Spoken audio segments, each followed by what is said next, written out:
అమ్మా కొట్టుకు వెళ్ళొస్తాను. అలాగే తల్లి. రాము, కార్తీ, అలాగే అమ్మగారు, వెళ్ళొస్తానమ్మా. అంత పెద్ద పర్స్ ఎందుకమ్మా?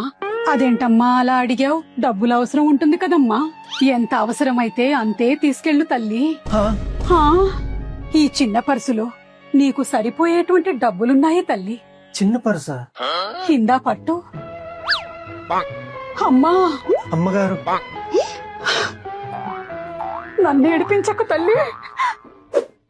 అమ్మా, నేను షాపింగ్కి వెళ్ళొస్తా. రాము, బండితి. Okay ma'am. ఆగు, నీ పర్సు? నా దగ్గర ఏ పర్సు లేదు. రాము, నీ దగ్గర పర్సు ఉందా? నా కాడ పర్స్ లేదు. నీ డిజిటల్ బ్యాంక్. ఓ అదా, నీ మెయిన్ అకౌంట్ కి లింక్ అయి ఉంది కదా. కదా. ఇప్పటి నుంచి నీకు చిన్న డిజిటల్ బ్యాంక్. చిన్న డిజిటల్ బ్యాంక్ నీకెంత కావాలో అంతే ట్రాన్స్ఫర్ చేసుకునేటువంటి అకౌంట్ నీ second account Airtel payments bank. మొత్తం డబ్బులుండే అకౌంట్ నుంచి రోజువారీ ఖర్చులు చేస్తే హై రిస్క్. ఏదైనా ఫ్రాడ్ అయ్యిందనుకో మొత్తం డబ్బులు ఉష్కాక్ అయిపోతాయి. అయిపోతుంది. సో సేఫ్ సెకండ్ అకౌంట్ అంటే మన చిన్న పర్సు. ఎప్పటికప్పుడు అందులోకి కొంచెం అమౌంట్ వేసుకుని షాపింగ్ చేయి. పెద్ద రిస్క్ ఉండదు, ఖర్చు కూడా మన కంట్రోల్లో ఉంటుంది. Wow, what a great idea mummy. ఎంత కావాలో అంత ట్రాన్స్ఫర్ చేసుకోవచ్చు.